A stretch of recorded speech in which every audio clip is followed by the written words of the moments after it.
Welcome to కారుణ్య సమూహం. ముందుగా మనందరి గురువు డాక్టర్ బ్రహ్మర్షి పితామహ పత్రిజీ గారికి, గురువులందరికీ ఇంత అద్భుతమైనటువంటి దేవ రహస్యాలు మనకు అందిస్తున్నటువంటి కోనేరు వరలక్ష్మి మేడం గారికి మన యొక్క ఆత్మ ప్రణామంను తెలియజేసుకుంటూ మరి ప్రారంభించుకుందాం. ఈ యొక్క ఈ యొక్క జీవితము ఎలా అంటే ఒక నాటక రంగం అని చెప్తున్నారు. మరి ఇది అశాశ్వతము అని చెప్తున్నారు. అశాశ్వతం అని ఎందుకన్నారు అంటే, శాశ్వతమైనది ఇందులోకి వచ్చింది. దీన్ని మనం అశాశ్వతమైనది అన్నాం. మనందరికీ తెలుసు శాశ్వతము అంటే పర్మనెంట్ గా ఉండేది. అశాశ్వతము అంటే గనక మనకి తెలుసు ఈ శరీరము అశాశ్వతమని మనకు తెలుసు. అలాగే మన లోపల ఉన్నటువంటి ఆత్మ శాశ్వతమైందని మనకు తెలుసు. మరి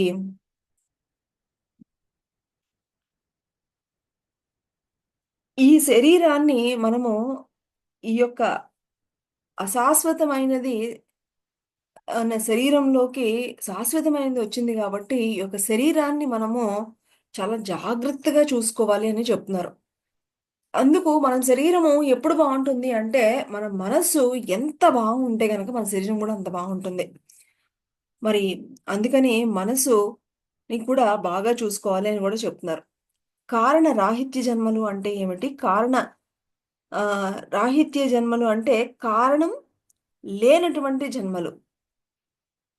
మరి ఎందుకంటే ఇనీషియల్‌గా ఒకానొక ఏమీ తెలియని ఆత్మ మామూలుగా జన్మ తీసుకుంటుంది.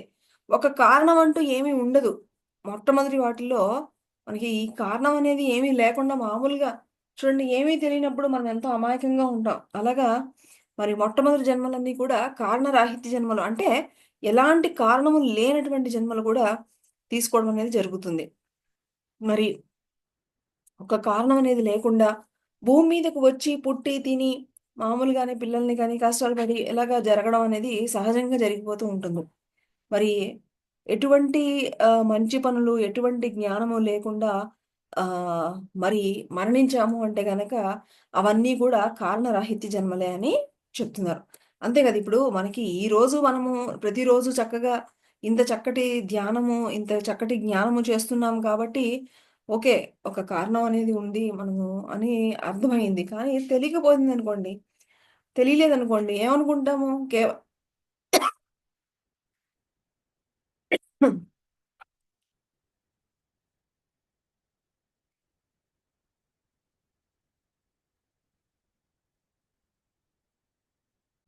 మనం కూడా కా మనం గూడా ఈ యొక్క ఆత్మజ్ఞానం లేకపోతే, మన యొక్క ఆలోచన విధానం గూడా చాలా పరిమితంగా ఉంటుంది. ఎంతవరకు మంచిగా బాగా తిన్నామా, మంచి బట్టలు వేసుకున్నామా, హ్యాపీగా ఉన్నామా అంతే. అంటే జస్ట్ అలాగా మనకు నచ్చింది చేసుకుంటూ అలాగా ఏదో అలా జీవితం గడిచిపోతూ ఉంటుంది కదా! అలాగా ఒక కారణం లేకుండా, ఒక పర్పస్ లేకుండా ఇలాగా ఇనీషియల్‌గా కొన్ని జన్మలు ఎత్తేస్తాం మనందరం గూడా. మరి అన్ని జన్మల్లో కూడా మరి తెలియకుండానే మరి చాలా చాలా అందరూ గూడా చాలా జన్మలు ఎత్తేస్తూ ఉంటారు. ఎన్నో సార్లు ఫెయిల్ అయిపోతూ ఉంటారు. ఒక సరిగ్గా ఏమీ తెలీదు మొద్దులాగా గంటలు గంటలు నిద్రపోవడము. అంతే కదా! మనకి ఈ ధ్యానం అంటే తెలిసింది కాబట్టి ఎక్కువ సేపు పడుకుంటే, అమ్మో! ఈరోజు ఎక్కువ సేపు పడుకుందని మన లోపల అంతరాత్మ చెప్తూ ఉంటుంది. లేకపోతే మన పరిస్థితి ఏంటి చెప్పండి? అంతే కదా! సండే వచ్చిందంటే ఇంకో గంట నిద్ర ఎక్స్‌ట్రా పడుకుందాము. హ్మ్. ఒక సెలవొచ్చిందంటే ఇంకో గంట ఎక్స్‌ట్రా పడుకుందాము. ఇంతే మన ఆలోచన విధానము అక్కడితోనే ఉండేది మనకు కూడా.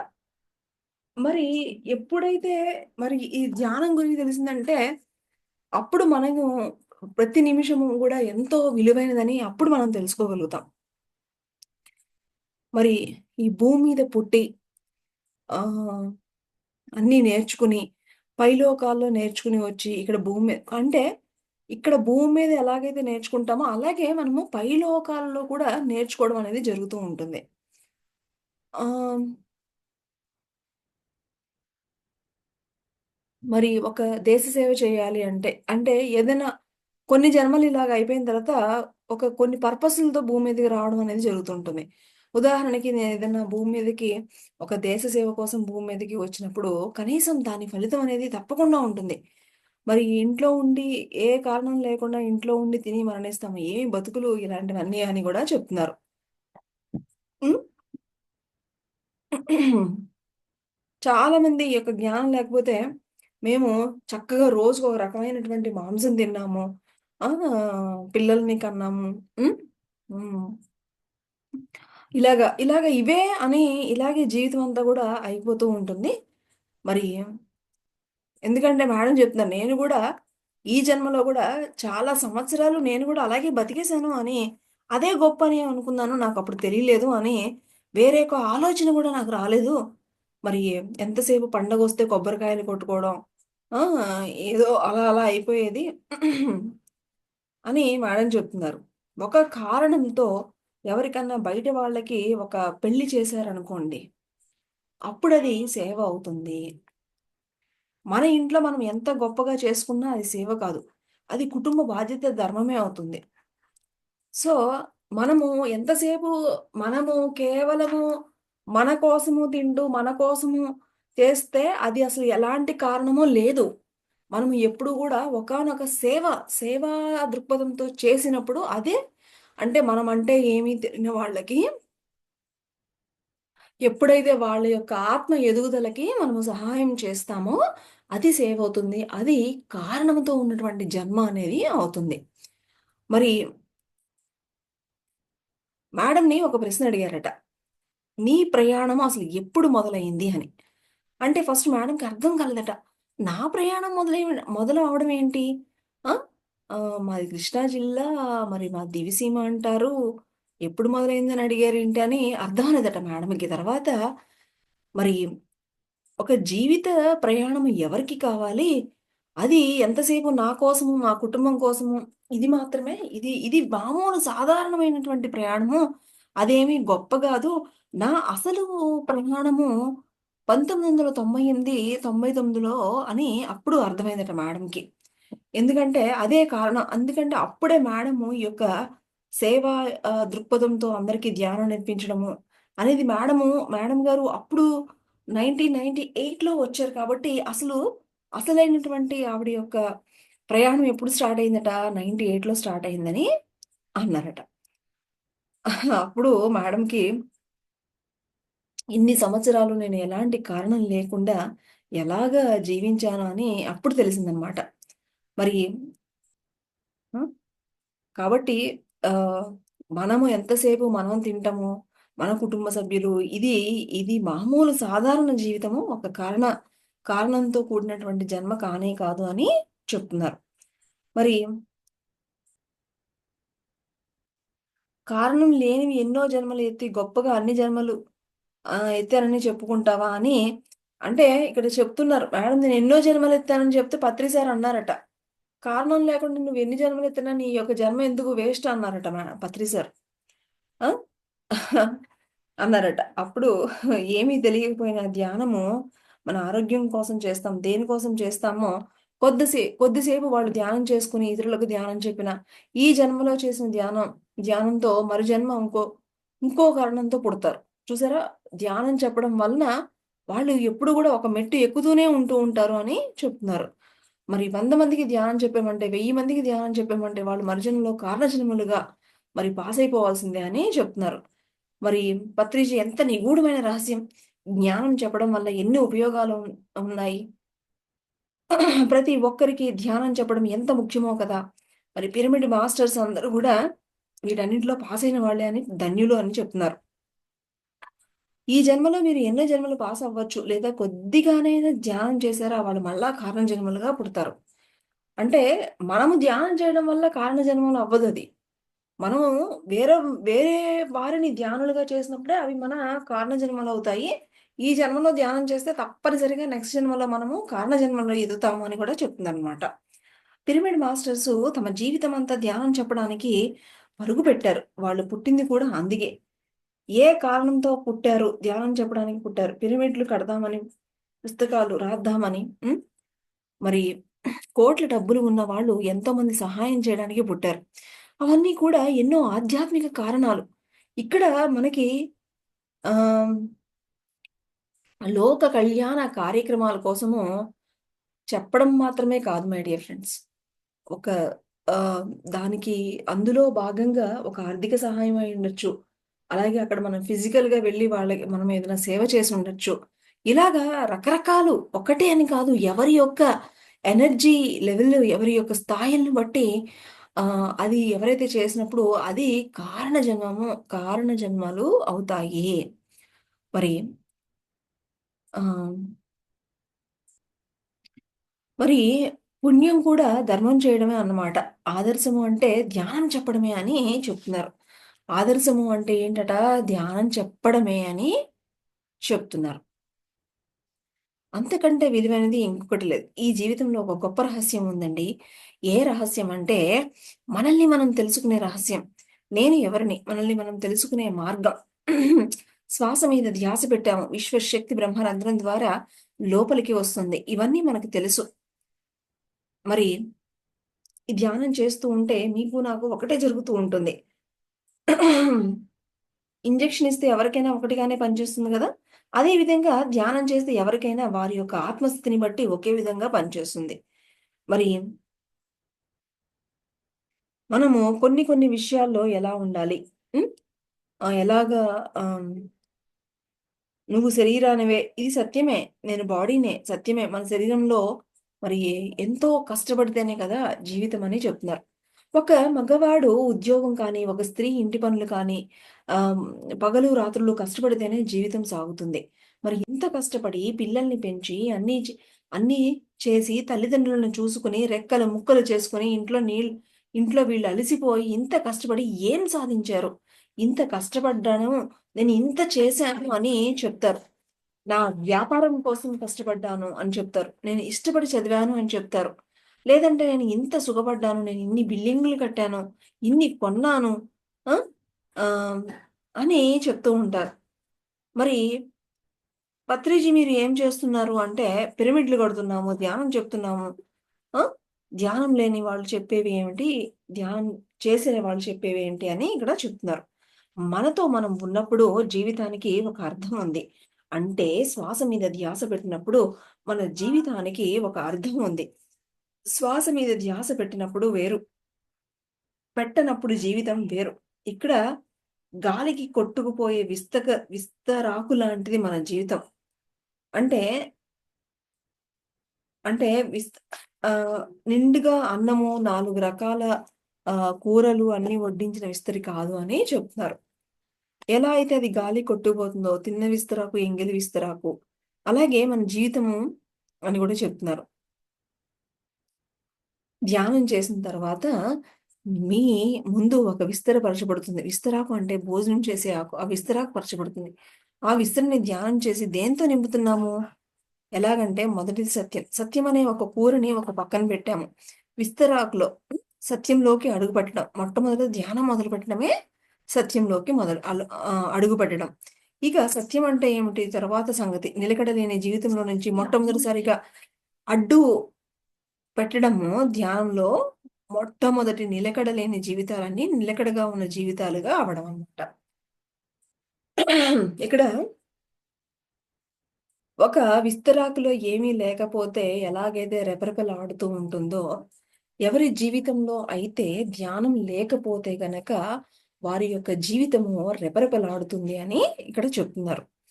ఎప్పుడైతే ధ్యానం చేస్తామో మనలో సత్యం అనేటువంటి మరి సత్యంలోకి అడుగుపెడతాము అని చెప్తున్నారు. మొత్తం జీవితంలో నుంచి మొట్టమొదటిసారిగా మరి ఇగ మరి రావడం అనేది ఒకటనమాట. రెండోదేంటి అంటే, సాధన గంటలు గంటలు పెంచుకోవడం. ఇక టైంతో పని లేదు. ఎప్పుడు ఖాళీ ఉంటే గనక అప్పుడు కూర్చోవడం. మనస్సు కంట్రోల్ చేసి, మనసుకి గనక బుద్ధి వస్తే, ఆ మనసు ప్రేరేపిస్తే మనము ధ్యానం చేస్తాము. ఆ మనసు ప్రేరేపిస్తేనే ధ్యాన మహాయజ్ఞానికి వెళుతున్నాం. చూడండి ఒకానొక ధ్యాన మహాయజ్ఞానికి వెళ్ళాలి అన్నా కూడా, దానికి కూడా ఒక శక్తి కావాలి. దానికి కూడా ఒక అర్హత కావాలి అని చెప్తున్నారు. మనసు ప్రేరేపిస్తేనే వినటానికి కూడా కూర్చోగలుగుతాం. అంతే కదా! ఇంట్లో కూడా మనం ఎంతోమంది చూస్తూ ఉంటాం. ఎంతమంది మనం చెప్పిన మాటలు వింటూ ఉంటారు. దానికి కూడా ఒక అర్హత ఉండాలి. దానికి కూడా ఒక శక్తి కావాలి. ఒక స్వాధ్యాయం చేస్తున్నాము అంటే కూడా దానికి కూడా ఒక శక్తి కావాలి. వినాలి అన్నా కూడా ఒక శక్తి కావాలి. ఎందుకంటే ఒక స్వాధ్యాయం వినాలి అన్నా కూడా దానికి వినాలి అనేటువంటి బుద్ధి కావాలి. మరి ఆ బుద్ధి మనలో రావాలి అంటే గనక, మనలో ఆ సాధన శక్తి ఉంటేనే అది సాధ్యమవుతుంది. ఇక ఇది మన యొక్క రెండవ కూర. చూసారా? ఫస్ట్ అసలు ధ్యానం గురించి తెలుసుకోవడం అనేది ఒక కూర అయితే గనక, మరి ఇలాంటివన్నీ సాధన పెంచుకోవడం అనేది రెండవ కూర. ఇక మూడవ మూడవది మాతృహృదయం. ఎలా పెంచుకోవాలి? ఇక్కడ మాతృహృదయం అంటే, నీ కన్న బిడ్డల మీద ఎవరి కన్న బిడ్డల మీద వాళ్ళకి తప్పనిసరిగా మాతృహృదయం ఉంటుంది. లేకపోతే అసలు తల్లే కాదు. అదేమీ గొప్ప కాదు. ఎవరి బిడ్డల మీద వాళ్ళకి ఆ యొక్క మాతృహృదయం అనేది చాలా సహజం అది. ఒక జంతువుకుంటుంది, ఒక కుక్కకుంటుంది. ప్రతి ఒక్క తల్లికి కూడా ఆ మాతృహృదయం అనేది ఉంటుంది.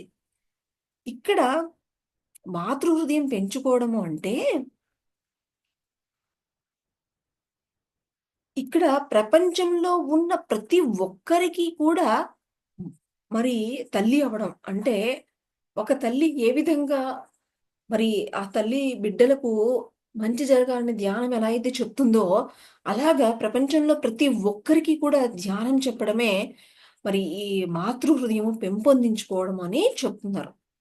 మనకి సొంత లాభం కొంత మానుకొని, మరి అందరికీ కూడా ధ్యానం చెప్పడం అనేది పరిగెత్తాలి అని చెప్తున్నారు. అదే మాతృ హృదయం అని చెప్తున్నారు. ఇక్కడ ఒక పురుషుడు, ఒక స్త్రీ, ఒక పిల్లవాడు, ఒక ముసలివాడు కాదు.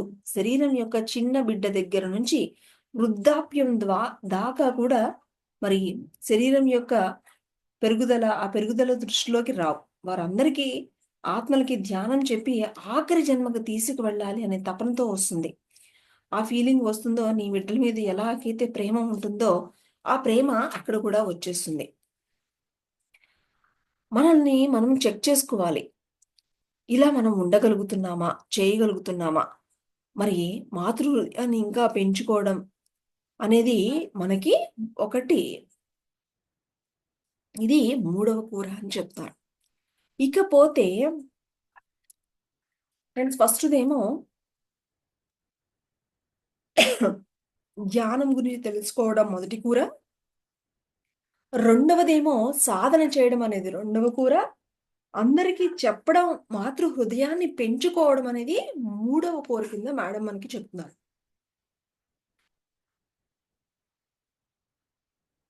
ఇకపోతే విద్యని సమర్పించుకోవడం అంటే నీకు ఏదైతే తెలుసో అది పంచుకోవడం.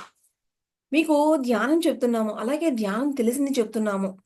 నాట్యం వస్తే నాట్యం చెప్పడము, సంగీతం వస్తే సంగీతం చెప్పడము, మీకు కుట్లు, అల్లికలు వస్తే గనక అవి చెప్పడము.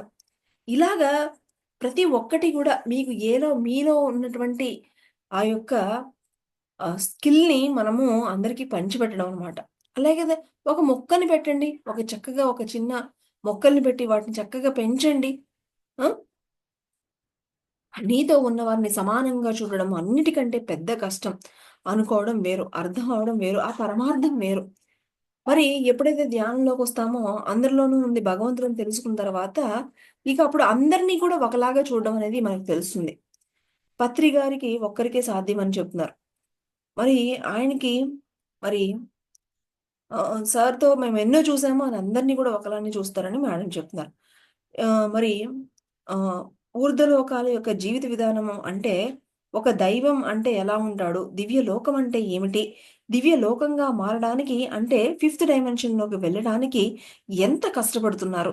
అని ఇక్కడ మాటలైతే చెప్తున్నారు. కానీ అక్కడ ఉండే ఎనర్జీ ఏమిటి? ఆ సిస్టమ్ భూమి మీదకి ఎలా ఆ ఫిఫ్త్ డైమెన్షన్‌లోకి వెళ్ళాలి అంటే, ఈ భూమి మీద ఎనర్జీని ఎలా పెంచాలి? దానికోసము ఎవరెవరు ఏమి చేయాలి?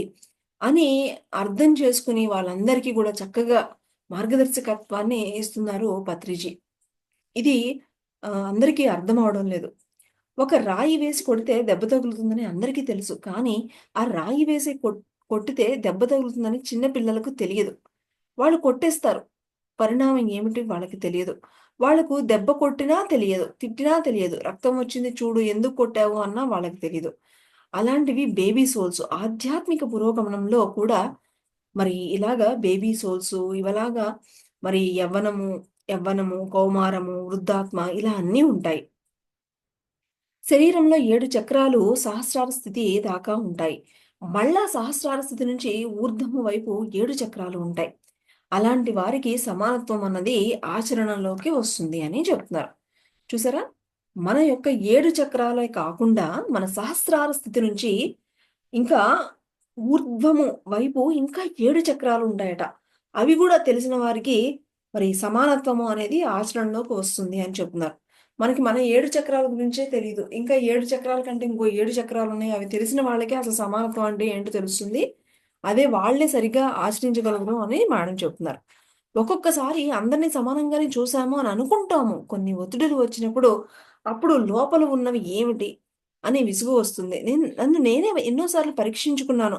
నాలో సమానత్వం రాలేదు. ఎవరిని ఎంతలో చూడాలో, ఎలా ఉండాలో అంత దాకానే ఉండాలి. ఇక్కడ జాలి ఉండకూడదు. కరుణ ఉండాలి. డబ్బులు ఇచ్చేసి నీ సమస్య తీరిపోయింది పో అంటే అది జాలి. మరి ఆ జాలి మళ్ళీ అవతలి వాళ్ళకి ఉపయోగపడదు. అదే కరుణ అయితే వాళ్ళకొక ఉద్యోగం ఇప్పించి, లేదంటే వాళ్ళ కాళ్ళ మీద వాళ్ళు నిలబడి చేశామనుకోండి, అదే కరుణ అని చెప్తున్నారు.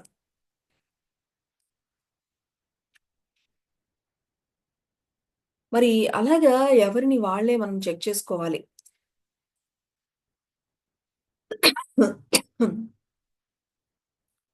ఇంకా సింహరాశి, మేషరాశి అంటూ ఏవేవో రాసులంటారు. మేడం చెప్తున్నారు. రాసుల గురించి నాకు తెలీదు. అన్నిటికంటే గొప్ప రాశి ఏమిటంటే అన్న రాశి అని చెప్తున్నారు. ఎందుకంటే ఇక్కడ ధ్యానం చెప్పడం ఎంత ముఖ్యమో, ఒక కడుపు నింపడానికి అన్నం పెట్టడం గూడా అంతే ముఖ్యము అని చెప్తున్నారు. మొట్టమొదటి నుంచి కూడా పత్రి సార్ చెప్పింది అదే. ధ్యానం చెప్పడం మళ్ళీ ఆ వెంటనే వాళ్ళకి కొంత ఆహారం పెట్టడం. ఒకరి పొట్ట మరి ఎవరి పొట్ట గూడా మరి ఆహ్, కొట్టకూడదు అని చెప్తున్నారు. మరి ఒకరి పొట్ట కొడితేనట పొట్ట వ్యాధులు, సమస్యలు తలెత్తుతాయి. ఎందుకంటే, నాది ఒక అనుభవం చెప్తానని మేడం చెప్తున్నారు. ఏమిటట 2012లో నన్ను 2 నెలలు మొత్తం తిరగమని వైజాగ్ పంపించారట పత్రి సార్. నాగార్జున సాగరు, నంద్యాల అన్నీ తిరుగుతూ వెళ్లారు. ఒక ఆవిడ నన్ను విరోచనం ఇవ్వడం న విరోచనం విరోచనం అంటే మోషన్ అన్నమాట. అవ్వడం లేదు మేడం అని అడిగారట. ఏమిటది? ఏమిటిది? ధ్యానం చెప్పడానికి నేనొచ్చాను. ఆత్మజ్ఞానం కోసం నేను చెప్తూ ఉంటే, ఈవిడి మోషన్ అవ్వట్లేదు. ఇలాంటి విషయాలన్నీ నన్నడుగుతుంది ఏమిటి అని మేడం గారికి కోపమొచ్చిందట. అప్పుడు ఆ మేడము ఇది మామూలు పరిస్థితే అయితే నేను అడగను. నేను కొంచెం కూడా ఆహారం తినలేకపోతున్నాను. ఒక్కరోజు కొంచెం ఆహారం తీసుకుంటే 4, 5 రోజులకు కూడా మోషన్ రాదు. విపరీతమైన కడుపులో నొప్పి. ఎంతో మంది డాక్టర్‌లకు చూపించాను. ఒట్టి జ్యూసులు తాగుతున్నాను. బాగా ఆకలి వేస్తే కొద్దిగా తినడానికి భయం వేస్తుంది. బాధతో వణికిపోతూ తింటాను. ఆ కడుపులో నొప్పి. మళ్ళా విరోచనం అవ్వక కిలకిలలాడిపోతున్నాను. దీంతో నేను ఎన్నో సంవత్సరాల నుంచి బాధపడుతున్నాను అని ఆవిడ చెప్పారట. మేడంకి ఆశ్చర్యం వేసింది. తిన్న ఆహారము అరగకపోవడం ఏమిటి అని కళ్ళు మూసుకొని మేడము ధ్యానంలో కూర్చున్నారట. ఒక చంటి బిడ్డ పాల సీసాతో పాలు తాగుతుంది. అక్కడ ఒక పాత పెంకుటిల్లు కనపడుతోందట మేడంకి ధ్యానంలో. అక్కడికి ఒక పాము ఆ పెంకుల మీద నుంచి పాకి అక్కడికి వచ్చింది. పడగ విప్పి ఆ పిల్లవాడికేసి పాల సీసాకేసి చూసింది. అమ్మో! ఈ పాము ఏంటి పిల్లవాడిని కరుస్తుందా అని అనుకున్నారట. పాలు తాగుతున్న ఆ పసివాడిని అసూయతో, ద్వేషంతో ఆ పాల సీసాని ఒక కొట్టి బొడ్డు మీద కాటేసి వెళ్ళిపోయిందట. ఎన్నో జన్మల తర్వాత ఆ పాముకి ఈ మానవ జన్మ వచ్చింది. ఒక పసిబిడ్డ ఆహారాన్ని విషపూరితం చేసి, ఏ ఆహారం అయితే నోటి దగ్గర నుంచి తీసి చంపావో, ఆ బాధ నువ్వు ఈ మానవ జన్మలో అనుభవించి తీరాలి. ఈ జన్మలో ఆవిడ చాలా ధనవంతురాలు. ఇంటి నిండా పిల్లలు, రకరకాల ఆహార పదార్థాలు. కానీ తినడానికి లేదు. పేగుల వ్యాధి. ఇక ఏ డాక్టరు ఈ సమస్యను తీర్చలేడు. జీవితమంతా బతికున్నంత కాలం ఇలాగే బాధపడాలి కదా! ఆవిడ ధ్యానం చేయడం మొదలుపెట్టింది. అపారంగా ధ్యానం చేసింది. నేను ఈ విషయం ఆవిడకి చెప్పినప్పుడు నన్ను పట్టుకుని ఏడ్చేసింది. నాకు గత జన్మ సంగతి తెలియదు కదా! ఎవరికీ గత జన్మల యొక్క సంగతి తెలియదు. కొంతమందికి మాత్రమే తెలుస్తాయి. అవన్నీ పక్కన పెట్టి ఇప్పుడైనా మనం మనస్ఫూర్తిగా క్షమించమని కొంతమందికి ధ్యానం చెప్పి ఇంత ఆహారం పెడదాం. ఆ పని చేసుకుంటూ వెళ్ళిపోదాం. ఎప్పటికి ఆ ఫలితం వస్తుందో తెలియదు. అది తప్ప మనం ఏమీ చేయలేము అని అన్న తర్వాతట 4 సంవత్సరాల తరువాత ఆవిడ ఫోను చేసి, "మేడం నేనిప్పుడు కడుపారా భోజనం చేయగలుగుతున్నాను" అని చెప్పారట. ఆవిడ అలా చెప్పగానే ఎంతటి మహాకర్మలైనా సరే ధ్యానంతో క్షయమైపోతాయని మేడంకి అర్థమైందట. ఎంత అద్భుతం మై డియర్ ఫ్రెండ్స్. ఒకానొక ధనవంతురాలు అన్నీ ఉన్నా కూడా ఏమీ తినలేని అటువంటి పరిస్థితి. మరి మేడం గారి దగ్గరికి వచ్చినప్పుడు, మేడం గారు ధ్యానంలో చూస్తే, ఆవిడ గత జన్మలో ఒకానొక పాలు తాగుతున్న బిడ్డని దగ్గర ఒకానొక పాము రూపంలో ఉండి, మరి ఆ పాపని కాటు వేసి, ఆ పాల కోసం ఆ విధంగా చేయడం మూలాన, ఆ పాముకి అనేక జన్మల తర్వాత మానవ రూపంలో వచ్చినప్పుడు, ఆ యొక్క కర్మ ఈవిడ్ని ఏమీ తిననీయకుండా ఆ కడుపులో అనేక రకాలైనటువంటి ప్రాబ్లమ్స్ రావడం జరిగింది. ఇది తెలుసుకున్న ఆవిడ మరి మేడం గారు చెప్పినట్లుగా ధ్యానంలో మరి చక్కగా అన్నదానం చేయడం ద్వారా కొన్ని, కొన్ని రోజుల తర్వాత మేడమ్‌కి మరి ఎన్నో డాక్టర్ల నుంచి, ఎన్నో హాస్పిటల్స్‌కి వెళ్ళినా తగ్గినటువంటి ఆవిడకున్నటువంటి ఆ యొక్క అనారోగ్యము ఇట్లే పోయిందని మరి మేడంకి తిరిగి చెప్పడం జరిగిందనమాట. ఎంతటి అద్భుతం మై డియర్ ఫ్రెండ్స్. సో, మనం అనుకుంటాము. కానీ మనకొచ్చేటువంటి ప్రతి ఒక్క అనారోగ్యానికి ఏదో ఒక కారణం తప్పకుండా ఉంటుంది. మరి అటువంటి యొక్క ఆహ్, కర్మలను పోగొట్టుకోవాలి అంటే మరి మనము చేయగలిగింది సేవ మాత్రమే మై డియర్ ఫ్రెండ్స్. మరి ఇది మనకి ఒక చక్కటి ఉదాహరణ. హ్మ్. మరి డిసెంబర్ 21న కడతాలలో పిరమిడ్ దగ్గర ప్రతి ఒక్కరికి మధ్యాహ్న భోజనం వడ్డించారు పత్రిజీ. రాత్రి భోజనం వడ్డించారు. మరి అందరి భోజనం అయ్యాక ఆయన కొంచెం ఆహారం తీసుకుంటారు. స్వర్గంలాగా ఉంది. ధ్యాన మహాయజ్ఞం. ఎంతంత జ్ఞానమో, ఎన్ని గంటల ధ్యానమో, చక్కటి స్వర్గంలా ఉంది. ఎవరి ముఖాలు చూసినా ఆనందంతో, జ్ఞానంతో మెరిసిపోతున్నాయి. స్వర్గం అంటే ఇదే అని మరి అన్నారు పత్రిజీ. శత్రువులు అని అనుకుంటాం. శత్రువులు కూడా మిత్రులు అయిపోతారు. కానీ మనలో ఉండే శత్రుత్వాన్ని చంపుకున్నప్పుడు అని చెప్తున్నారు. ప్రతి ఒక్కరికి కూడా మరి ఆ శత్రుత్వానికి గల కారణము, ఆ కారణం వెనుక ఉన్నటువంటి అంతరార్థము తెలిస్తే కానీ శత్రుత్వము పోదు. మనం విశ్వం అనే విస్తరాకుని దేనితో నింపాము? ఒకటి చూడండి ఏమని చెప్తున్నారు? విశ్వం అనే విస్తరాకుని ఒకటి సాధన పెంచుకోవడం, ధ్యానంలోకి అడుగుపెట్టడం, మరి మాతృహృదయం పెంచుకోవడం, విద్యను సమర్పించుకోవడం, నీతో ఉన్నవారిని సమానంగా చూడడం, మరి అందరికీ అన్నదానం చేయడం, మరి ఈ విధంగా చేస్తే మన యొక్క విస్తరి అనేది నిండిపోతుంది. ఇంకింతకంటే మనకేమి కావాలి అని చెప్తున్నారు. మరి బుద్ధుడు "నీ రక్తం ఎలా ఉందో చూసుకున్నావా?" అని అడిగాడు. ఎవరిమన్నా ఎవరన్నా ఎవరి రక్తం ఎలా ఉందో చూసుకుంటామా? ఇదేమన్నా కనపడుతుందా? తెగితే రక్తం బయటికి వస్తుంది. అంతేకాని రక్తం ఎలా ఉందని చూసుకోము ఎవరము అని అడిగాను. నీలో ప్రవహించే రక్తము ఎంతో విలువైంది. ఈ రక్తాన్ని ఎన్ని కోణాలలోనైనా చూడవచ్చు. ఎన్ని రకాలుగానైనా చూడవచ్చు. మంచి రక్తము, చెడు రక్తము, కలుషితమైన రక్తము, క్యాన్సర్ వచ్చిందనుకోండి పనికిరాదు. ఇలాంటివి మన దేహంలోనే ఎన్నో రక్తాలు ఉన్నాయి.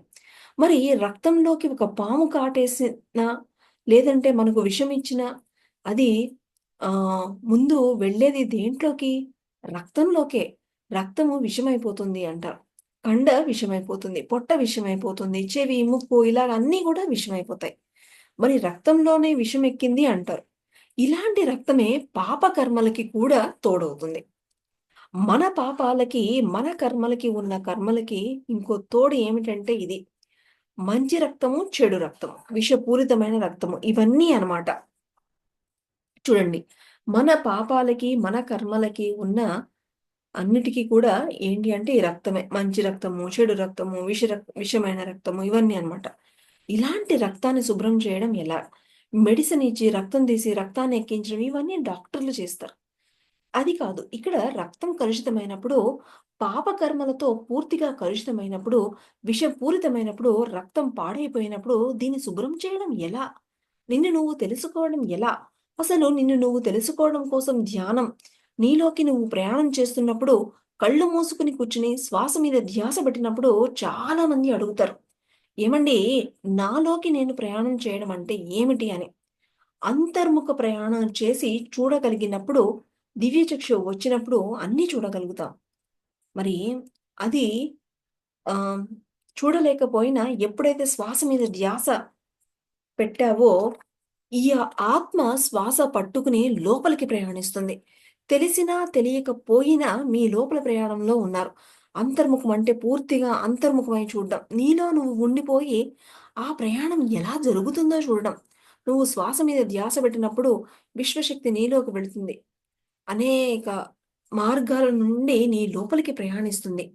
భూమిపైన ఎలా అనేక రకాలైన మార్గాల గుండా మనము అనేక ప్రదేశాలు ప్రయాణిస్తామో, అలాగే మన లోపల కూడా అనేక రకాల మార్గాలు ఉన్నాయి.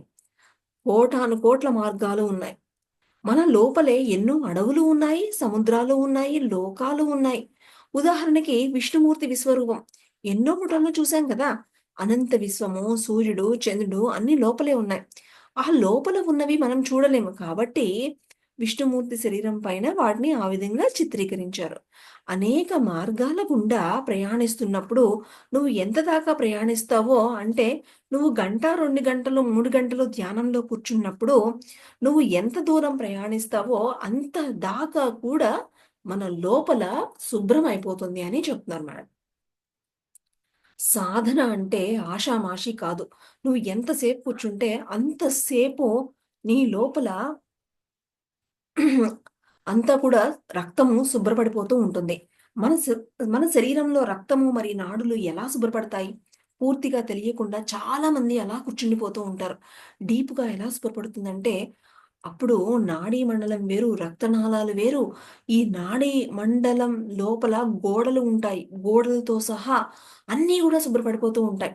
1.5 సంవత్సరము అపారమైన సాధనలో నీ రక్తాన్ని మొత్తం శుభ్రపరిచేసుకోవచ్చు. మొత్తం కర్మ అంటే చూడండి 1.5 సంవత్సరమట ఎప్పుడైతే సాధనతో ఉంటామో మన లోపల అంతా కూడా శుభ్రమైపోతుందని చెప్తున్నారు. ఏకదీక్షగా సంవత్సరంన్నర అపారమైన ధ్యాన సాధన గనుక మీరు చేసుకోగలిగితే, మీ లోపల అంతా కూడా శుభ్రపడిపోతుంది. అలాంటి అవకాశము మన కోసం మనమే ప్రయత్నించాలి. వాళ్ళని వీళ్ళని అడగడం కాదు. మనల్ని మనమే శుభ్రపరుచుకోవాలి అని చెప్తున్నారు. కిడ్నీ ఏమిటి? లివర్ ఏమిటి? హార్ట్ ఏమిటి? ఇక అది, ఇది అని ఏమీ ఆలోచించక్కర్లేదు. మీరే చక్కగా ఒక 1 ½ ఇయర్ గనక అపారమైన సాధన చేయగలిగితే తప్పకుండా శుద్ధి అయిపోతుంది అని చెప్తున్నారు. ఈ సమయంలో మనకి వచ్చే మరి ఈ రక్తము అత్యంత శక్తివంతంగా అయిపోతుంది. మరి ఈ శరీరాన్ని 1000 సంవత్సరాల దాకా కూడా మనము శుభ్రంగా పెట్టుకోవచ్చు. రక్తం శుభ్రంగా ఉంటే ఇంకేమిటి వ్యాధులు ఏమీ రావు. ఎంత శక్తివంతంగా తయారవుతాము. వయసుతో సంబంధం లేదు. ఎంత పటిష్టంగా ఉండగలుగుతాము.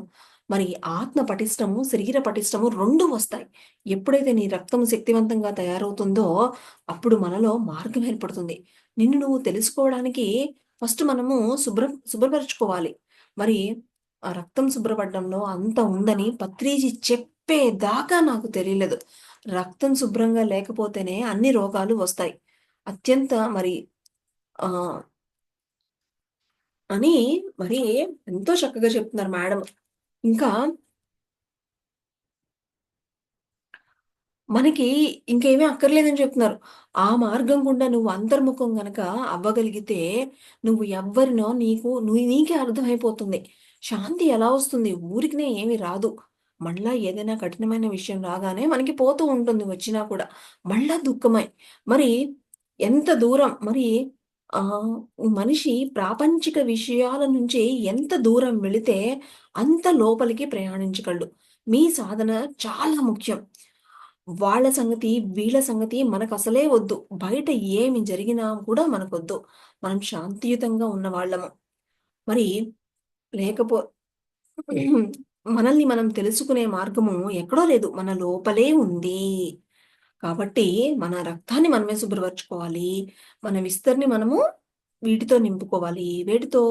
చక్కగా సాధన చేస్తూ, మన యొక్క తల్లి హృదయాన్ని పెంచుకుంటూ, అందరికీ ధ్యానం చెబుతూ, ఆ! మన యొక్క విస్తరణ నింపుకోవాలి. మరి ఇలా అయినప్పుడు మనకన్నీ కూడా నెమ్మది నెమ్మదిగా అన్నీ కూడా బోధపడతాయి అని చెప్తున్నారు. మరి ఈ విధంగా మనకి తెలియకుండానే మన రక్తం ఏ విధంగా మన ధ్యాన సాధన, మన శ్వాసను గమనించినప్పుడు మనకి తెలియకుండానే మన లోపల ఎన్నో అద్భుతాలు జరిగి, మనం ఎలాగ చక్కగా మనల్ని మనం ప్యూరిఫై చేసుకోవడం ద్వారా మొదట మనము ఆహ్, ఎంత చక్కటి ఆరోగ్యాన్ని పొందొచ్చు అని మేడం మనకి ఎంతో విపులంగా మరి చక్కగా మనం ఈరోజు తెలుసుకున్నాము. తిరిగి రేపటి మరి సెషన్‌లో కలుసుకుందాం. Thank you.